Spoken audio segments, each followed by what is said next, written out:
सभी बंधुओं को मेरा शत शत प्रणाम करती हूँ।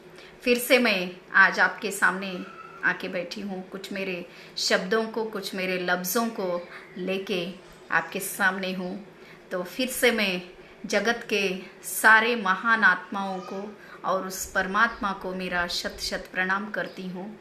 और फिर से मैं आज कुछ वचनों को अनुवाद करना चाहती हूँ। वो वचन है कि जो जेडर दासी मैया जी का बहुत फेमस वचन, फेमस से ज़्यादा जो हमें कभी भी ऐसा होता है लाइफ में, जो बाहरी दुनिया है वो दुनिया के साथ हम जीना चाहते हैं, और जो वस्तु है वो वस्तु के हिसाब से हम उसके पीछे ही भागना शुरू करते हैं।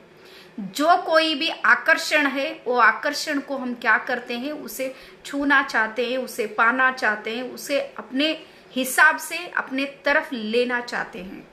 लेकिन जो शरण लोग हैं, जो संत है, जो महात्मा है, वो अगर चाहे तो पूरे दुनिया उनके मुट्ठी में हो सकता, लेकिन वो कभी भी ऐसे नहीं करे। एक बार चाणक्य का एक मैं उदाहरण देना चाहती हूँ। चाणक्य जो थे वो बहुत बड़े मंत्री थे, पूरे जो राजपाट सब कुछ उनके हाथ में था। लेकिन चाणक्य जहाँ पर रहते थे वो बहुत छोटा एक कुटिया था। तो एक बार एक संत ने कहा कि चाणक्य जी को, चाणक्य जी आप तो इतने बड़े, इतने महान गुरु हो, एक बार अगर आपके शिष्य को आपने बोल दिया कि मुझे कुछ ऐसा चाहिए तो वो सब कुछ आपके ऊपर नौछावर कर देंगे, फिर भी आप ऐसे कुटिया में क्यों रह रहे हो? तो चाणक्य बोल देते हैं कि वो जो राजपाट है, जो वैभव है, वो सिर्फ कुछ दिनों का ही है, लेकिन ये जो मेरी कुटिया है वो जन्म जन्मांतर का मुझे शांति, समाधानी, जो कुछ भी चाहिए ये यहाँ पर मिल सकता है, मुझे वहाँ पर नहीं मिलता, इसके लिए मैं यहाँ पर रहना चाहता हूँ। तो इसका मतलब ये निकाल लेते हम कि जो सच्चाई है, जो शाश्वत है, उसके पीछे हमें भागना चाहिए। लेकिन आज हम किधर भाग रहे हैं, कहाँ पर हमारा पैर चल रहा है, इसके हिसाब से जेडर दासी मैया जी का एक वचन बहुत बढ़िया वचन है।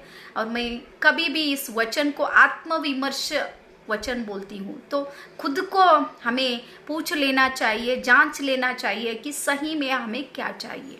तो ये वचन ऐसा है, करिय नित्तड़े वल्ले, सिरिय नित्तड़े वल्ले, ಹಿರಿದಪ್ಪ ರಾಜ್ಯವ ನಿತ್ತಡೆ ವಲ್ಲೆ, ನಿಮ್ಮ ಶರಣರ ಸುಳ್ನುಡಿಯ ಒಂದರಗಳಿಗೆ ಇತ್ತಡೆ, ನಿಮ್ಮ ನಿತ್ಯ ಕಾಣ रामनाथ। तो जेडर दासी मैया जी बोलते हैं करिया नित्तड़े वल्ले, करिया मीन्स हाथी। जो हाथी का मीन्स होता है, हाथी मतलब बहुत बड़ा और बहुत अधिकार का प्रतीक, एक सिंहासन का प्रतीक। अभी देखो सभी प्राणियों से ज्यादा वैल्यू अगर हम सोचते तो हाथी का वैल्यू ज्यादा होता है। उसके सिर्फ दांत जो होते हैं तो वो करोड़ों में बिकते हैं, उतना बड़ा वैल्यू हाथी का होता है। तो वो दिखने में भी बड़ा होता है और उसका वैल्यू भी बड़ा होता है। इसके लिए वचनों में क्या करते, करिया मीन्स हाथी। अगर भगवान से वो कहते हैं कि जेडर दासी मैया जी, अगर आप चाहते हो मुझे कुछ ऐसे बड़े बड़े हाथी देना, तो मुझे वो हाथी नहीं चाहिए। तो इसका मतलब ये है कि कुछ अधिकार, कुछ शासन, कुछ हमारे हाथ में ही सब कुछ, मेरे मुट्ठी में ही सब कुछ। बोलते हैं ना, कर लो दुनिया मुट्ठी में, एक मोबाइल आकर पूरा दुनिया मुट्ठी में हो गया। वैसे ही जो हाथी है, हाथी का मीन्स ये होता है कि पूरा दुनिया उसके मुट्ठी में है, वो जो चाहे वो पा सकता है। इसके लिए जो हाथी है, जो अधिकार है, वो मुझे नहीं चाहिए। और आगे बोलते हैं कि सिरिया नित्तड़े वल्ले, सिरिया मीन्स बहुत संपत्ति, बहुत बढ़िया संपत्ति, जो हीरे जवाहरात, बहुत से पैसे, बहुत बड़े बड़े बंगले, बड़े बड़े, कितना चाहे उतना खेत, कितना चाहे उतना संपत्ति, सब कुछ। इसको क्या बोलते हैं, सिरी बोलते हैं। सिरी मीन्स उतना संपत्ति। जो जेडर दासी मैया जी बोलते हैं, वो भगवान अगर मुझे आप उतना बड़ा संपत्ति अगर देना चाहते तो वो भी मुझे नहीं चाहिए। क्यों नहीं चाहिए? जो संपत्ति होती है, जो लक्ष्मी होती है, वो लक्ष्मी बहुत चंचल होती है। सच्ची में सरस्वती जो होती है वो टिकती है हमारे पास। हमारे अंदर अगर ज्ञान आ गया तो वो मुझ में टिकता है, वो कुछ काम कराता है। लेकिन जब लक्ष्मी आती है तो एक जगह पर नहीं होती। लक्ष्मी का मीन्स चंचलता। जो अधिकार आ जाता है, पैसा आ जाता है, संपत्ति आता है, वो मेरे हाथ में संपूर्णतः नहीं रहता। सालों साल तक उसे क्या करना पड़ता है, संभालना पड़ता है, उसे छिपाना पड़ता है, उसका मेंटेन करना पड़ता है, उसके लिए कुछ लोगों को रखना पड़ता है और खुद भी नींद ना करे ऐसे पूरा जागरण करना पड़ता है, तभी जाके लक्ष्मी सेफ्टी हमारे पास रहती है। लेकिन सरस्वती का वैसा कुछ भी करने की जरूरत नहीं। इसके लिए जेडर दासी मैया जी बोलते हैं कि जो उतना सब अगर आप देना चाहते तो इसे मुझे नहीं चाहिए। क्योंकि ये क्या होता है, ये जो सिरी संपत्ति होती है ये एक जगह पर नहीं होता, टिकता नहीं। ये बहुत क्या होती, चलनशील होती है। बहुत एक हाथ से एक हाथ, एक हाथ से एक हाथ, एक हाथ से एक हाथ। कभी कभी ऐसा हो जाता है कि हमारे पास से जो 100 रुपए का नोट है, आप सोचिए 100 रुपए का एक नोट मेरे पास है, वो मैंने एक ऑटो वालों को दे दिया। तो वह ऑटो वाला क्या करता है, कुछ खाने के लिए कुछ होटल में जाता है, होटल में वो दे देता है। वही होटल वाला क्या करता है, कुछ तरकारी लेने के लिए जाता है, वो तरकारी मार्केट वालों को दे देता है। वो तरकारी मार्केट वाला वही 100 रुपए एक शॉप में कुछ लेने के लिए वो देता है। अगर हम उसी शॉप को गए कुछ ना कुछ खरीदने को, जो वापस आ जाता है तो 100 रुपए का नोट फिर से हमारे पास आ जाता है। बहुत बार होते हैं, लेकिन वो नंबर्स हम उतना गौर से देखते नहीं। तो इसका मतलब यह है कि जो लक्ष्मी होती है वो एक जगह पर नहीं होती। इसके लिए आने के बाद बहुत खुशी हो जाता, जब भी हमारे पास कुछ धन आए, संपत्ति आए, बहुत थोड़ा सा सोना आ गया, चांदी आ गई, तब क्या होता है, मन बहुत प्रफुल्लित हो जाता है। लेकिन क्या होता, उसके बाद जो आदमी का जो सोच है वो सोच पूरा तरह से बदल जाता है। जब पैसा आता है उसके साथ साथ कुछ अहंकार भी आ जाता है। इसके लिए मैं तो ऐसा समझती हूँ, अगर पैसों के साथ हमारे पास विनम्रता आ जाए तो उसका वैल्यू बहुत बहुत बढ़ता है। लेकिन पैसा अहंकार को लेकर आता है। इसके लिए जब देखो, आप थोड़े पैसे वालों से बात करके देखो, वो ऐसे निडर होके बात करते हैं, विनम्रता नहीं होती उनके पास। इसके लिए वो पैसा मुझे नहीं चाहिए। उसके बाद उन्होंने बोलते हैं कि हिरिदप्पा राज्यवनित्तड़े वल्ले। हिरिदप्पा मीन्स बहुत बढ़िया, पूरे ब्रह्मांड, पूरे विश्व को चलाने वाला बहुत बड़ा राजा महाराजा भी अगर आप बनाना चाहते तो मुझे नहीं चाहिए। क्यों नहीं चाहिए? जो सिंहासन होता है, वो जो सिंहासन पर एक ही राजा 100 साल तक नहीं बैठ सकता। वो कुछ वर्षों के लिए, कुछ महीनों के लिए, ऐसे राजा भी हम पाते हैं इतिहास के जो पन्नों में, कुछ ही दिनों के लिए ही वो बैठे और निकल गए। जो सिंहासन होता है, अधिकार होता है, उसके लिए बहुत मारामारी करना पड़ता है, वैसे ही नहीं मिलता। और उसके बाद और एक इंटरेस्टिंग पॉइंट ये होता है कि आज जो राजा है बोलकर बहुत हम सारे प्रजा पूरा इज्जत देते हैं, गौरव देते हैं, मान देते हैं, मर्यादा देते हैं और बहुत उनसे विनम्रता से बात करते हैं। जब वही राजा सिंहासन के नीचे आ गया तो आम आदमी बन जाता है। सच्ची में आप अभी देखिए, सिर्फ एक, मैं बहुत बड़े बड़े उदाहरण देना नहीं चाहती, जो पॉलिटिक्स में रहते हैं, जो अभी एमएलए जो है, उन्हें सब क्या करते, सर पे बिठाकर बहुत वर्णन करते हैं, बहुत बड़े बड़े माइक लगाकर उनके हिसाब से बहुत बातें बोलते हैं, बहुत शाबाशगिरी देते हैं, उनके छोटे छोटे बातों को भी बड़ा बनाकर बोलते हैं। लेकिन वही एमएलए अगर वो हार गए 5 साल के बाद तो हमारे घर के आगे से ऐसा निकलता है तो भी कोई बात नहीं करते। तो इसका मतलब ये है कि वैल्यू आदमी का नहीं, उस जो अधिकार का जो चेयर होता है, जो सिंहासन होता है, उसका होता है। इसके लिए शरण लोगों को ये पूरा पता था। इसके लिए उन्होंने कहा कि वो जो होता है उसे मैं नहीं चाहता। वो जो राज कारोबार होता है, और एक है ये जो संपत्ति जो होती है, जो सिंहासन होती है, वो एक को नहीं मिलता। आज जो है वो कल उनके बेटे का होगा, परसों और एक का होगा, चाचा का होगा, मामा का होगा, अगर बच्चे नहीं तो भाई के बच्चों को होगा। तब दिल को बहुत बहुत तकलीफ होता है।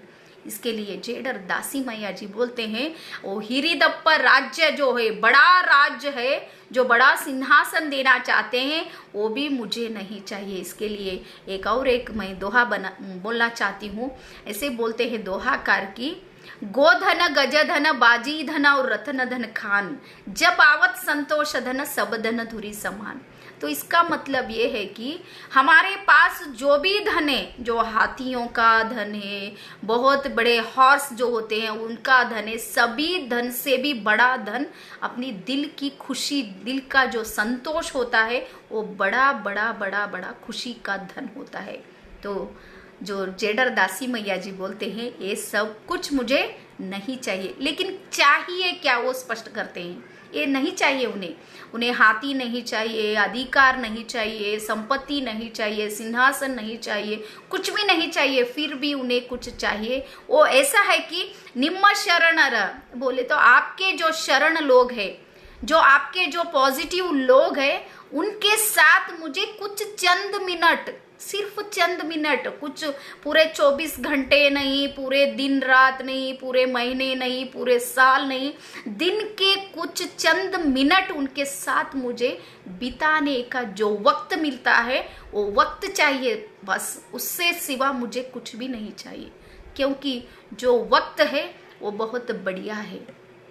आप मुझे एक बात बोलना चाहती हूँ, अगर हमारे राष्ट्र के जो भी पॉलिटिक्स लीडर होते हैं या फाइनेंशियल में बहुत फिट रहे, वो जो को भी बहुत श्रीमंत बोलते संपत्तिवान लोग अगर विदेश में जाते हैं तो कोई उनसे ज़्यादा अटैचमेंट नहीं करते। लेकिन जो एक ज्ञानी होता है, एक लेखक होता है, एक साधु होता है, एक संत होता है, एक महात्मा होता है, अगर वो वर्ल्ड के किसी भी कोने को अगर वो पैर रखे तो वहाँ पर उसका जय जयकार होता है, जय जयकार होता है। क्यों? क्योंकि ज्ञान को बहुत वैल्यू है, अनुभवों को बहुत वैल्यू है, और भक्ति को बहुत वैल्यू है। आज तक भी ऐसा बहुत बार हम सोचते हैं कि भगवान दिखता नहीं, भगवान कुछ भी करता नहीं, लेकिन जो नहीं दिखता इसका मतलब ये नहीं कि वो नहीं है। शायद हमारे आंख उतने सूक्ष्म नहीं है, हमारे सोच उतना बढ़िया नहीं है, हमारे थॉट प्रोसेस जो है उतना डीप लेवल पर नहीं, इसके लिए हमें भगवान दिखता नहीं। लेकिन भगवान दिखने की चीज नहीं, भगवान महसूस करने का चीज है। जो हमें अंदर महसूस होता है वही भगवान का एक अंश होता है, जो अंश होता है वही वंश बनता है। इसके लिए हमें अगर भगवान के पास कुछ न कुछ पूछना है, कुछ न कुछ पाना है, कुछ न कुछ हमारा भी कुछ डिमांड रखना है, बहुत बार ऐसे मैं तो बोलती हूँ डिमांड रखना है, तो जो सही है, जो पूरे जीवन एक भी नेगेटिव पर हम नहीं जाते, उस पॉइंट को हमें बोलना है भगवान के साथ। लेकिन हम क्या करते, जो टिकता नहीं, जो बहुत देर तक हमारे साथ नहीं रहता, उसके हिसाब से हम क्या करते हैं, मांगने को शुरू करते हैं। इसके लिए भगवान के पास अगर कुछ मांगना है तो ज्ञान को मांगना है, अनुभवों को मांगना है। मैं तो बहुत खुशकिस्मत हूँ कि साल 1.5 साल से आपके जो क्या बोलते एक संबंध जुड़ा हुआ है, हमारा एक सर्कल हो गया है। मैं सच्ची में बोलती, आज जो भी आप बैठे हैं यहाँ के 50% को आपको हिंदी नहीं आती, शायद हिंदी नहीं आती, फिर भी आप मुझे सुन रहे हैं। किस वजह से? वो जो अटैचमेंट है, वो भावनात्मक बोलते, देखो जो भावुकता होती है वो छोड़ता नहीं आदमी कभी भी। जो बौद्धिक स्तर पर कोई भी लोग रहते हैं वो क्या होते हैं, बौद्धिक स्तर के लोग पूरे स्वार्थी होते हैं। जहां पर मिलता है वहां पर भागते हैं। जो भावुक आदमी होते हैं उन्हें कुछ पाने की जरूरत नहीं होती, उन्हें सब कुछ मिल जाता है। इसके लिए रिश्ता निभाना अगर सीखना है तो जो भावुक होते हैं वही निभाते हैं। जो बौद्धिक होते हैं, बहुत शाणे बोलते हैं, देखो हमारी भाषा में बहुत होशियार, बहुत शाणे जो होते हैं वो टिकते नहीं ज्यादा। इसके लिए हम कितना सिंपल रहे, कितना साधारण हमारा जीवन होगा, उतनी बढ़िया हमारी सोच होगी। इसके लिए अगर हमें चाहना कुछ है तो हमारे जो भक्त लोग हैं, जो सच्चाई के राह पर चलते हैं, बहुत बार ऐसा होता है कि जब सच्चाई के राह पर चलते हैं तो कांटे बहुत से आ जाते हैं, सच्ची में बहुत से आ जाते हैं, लेकिन कांटों के बाद एक ना एक दिन हमारे लिए फूल जरूर होंगे। भगवान के पास देर है मगर अंधेर नहीं। बहुत बार ऐसा लगता है कि जो भक्त होते हैं, जो भगवान की सेवा करते हैं, भगवान की हरि पाठ करते हैं, जो नाम स्मरण करते हैं, जाप करते हैं, उनके घर में ही ज्यादा से ज्यादा मौत होती है, ज्यादा से ज्यादा तकलीफें होती है, ज्यादा से ज्यादा दिक्कत आ जाते हैं, ज्यादा से ज्यादा टेंशन होती है, ज्यादा से ज्यादा फैमिली प्रॉब्लम्स होती है, ज्यादा से ज्यादा कुछ ना कुछ तकलीफें होती है। जो बुरा आदमी होता है वो भगवान को मानता नहीं, वो पहचानता नहीं, वो जानता नहीं, लेकिन उसके जीवन में सब कुछ होता है, उसको कुछ भी कमी महसूस नहीं होती। लेकिन मैं एक बात आपको बोलना चाहती हूँ, आज जो दिख रहा है वो सच नहीं होगा। शायद उनके पूर्व जन्मों के कुछ कर्म ऐसे होंगे, उतनी बढ़िया सी लाइफ आज उन्हें मिला है, लेकिन हमारा भी कुछ ना कुछ कार्मिक अकाउंट होगा। एक चित्रगुप्त जो है हमारे भ्रुकुटी के मध्य में काम कर रहा है। हम सोचते हैं कि कुछ अगर हमें गलती हो गए तो हम क्या करते, उधर इधर देखते। बचपन में ऐसा होता था, बचपन में हम जब रास्ते पर जाते तो उस टाइम को अगर 1 रुपए 2 रुपए गिर गए तो हम क्या करते थे, उधर इधर देखकर वो 1 रुपया उठा लेते थे, क्योंकि कोई तो देख रहा है कि नहीं। लेकिन कोई देखे ना देखे, लेकिन ऊपर एक है वो देखता है बोलकर हमें समझ आने को बहुत देर लगी। बहुत बड़े होने के बाद समझ आ गई। तो हमारी माँ जो माँ थी वो हर बार यही बोलती कि ऊपर एक है देखता है, कभी भी गलत काम मत करो, ऊपर जो है वो देखता ही है। आप ऐसा मत समझो कि भगवान नहीं देखता, भगवान को हजार बुझाएं हैं वो मदद करता है। मैं बहुत बार हमारी माँ को कहती थी, मैं 10 साल की थी, मैं बोलती थी कि सभी अगर भगवान को ही हेल्प मांगे तो उसका तो 2 ही हाथ है, वो कैसा हेल्प करेगा। तो हमारी माँ बोलती थी, नहीं बेटा, भगवान को 1000 बुझाएं हैं, 1000 बुझाओं से वो मदद करता है अगर वो चाहे तो। उसकी जो आंख है वो लाखों है, वो लाखों आंखों से हमें देखता है।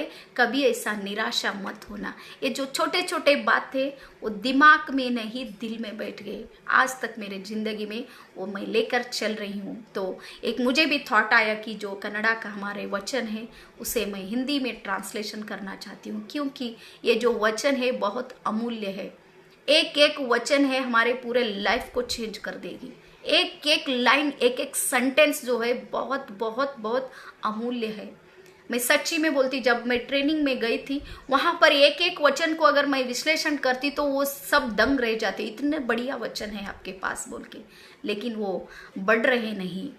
शायद बहुत लोगों ने अनुवाद किया है, अनुवाद साहित्य आ गए, पुस्तक आ गए, सभी हो गया, लेकिन जो कन्नड़ा से हिंदी में जो ट्रांसलेशन करने का जो लाइव वीडियो है वो किसी ने ट्राई नहीं किया। तो ये भी मैं फर्स्ट टाइम कर रही हूँ कर्नाटक में, ये भी मेरा एक रिकॉर्ड है। तो ये रिकॉर्ड का कुछ अहम तो मेरे पास नहीं, सब कुछ आपके आशीर्वाद है समझकर आज का जो सेशन है यहाँ पर ही मैं ख़त्म करना चाहती हूँ। और मैं और एक बात बोलना चाहती हूँ कि जो मेरा हिंदी है वो हिंदी हैदराबादी हिंदी है, जो हैदराबाद हमारे बहुत नज़दीक है। अभी कन्नड़ा का जो बीदर कन्नड़ा थोड़ा सा क्या बोलते अच्छा नहीं समझते हैं लोग, वैसे ही हिंदी का भी जो हैदराबादी हिंदी को उतना ज़्यादा ये नहीं करते, लेकिन यही बात बोलकर कुछ ना कुछ करूँगी मैं एक दिन। आप सिर्फ मेरे साथ रहिए, मेरे हाथों के जो भी मेहनत हो रही है, मैं कुछ भी करना चाहती हूँ उसके साथ आप सिर्फ खड़े हो जाइए, इतना ही मैं सिर्फ आपसे पूछना चाहती हूँ बस। इस बात को यहीं पर मैं अल्प विराम देते हुए कल फिर से मैं आऊँगी। जो आज आ गए हमारे बसनगौड़ा मेटी भैया जी आ गए, उन्हें प्रणाम करती हूँ। पुंडली किंगड़गी भैया जी को प्रणाम, और सुमित सोन्नत जी को भी मेरा प्रणाम करती हूँ।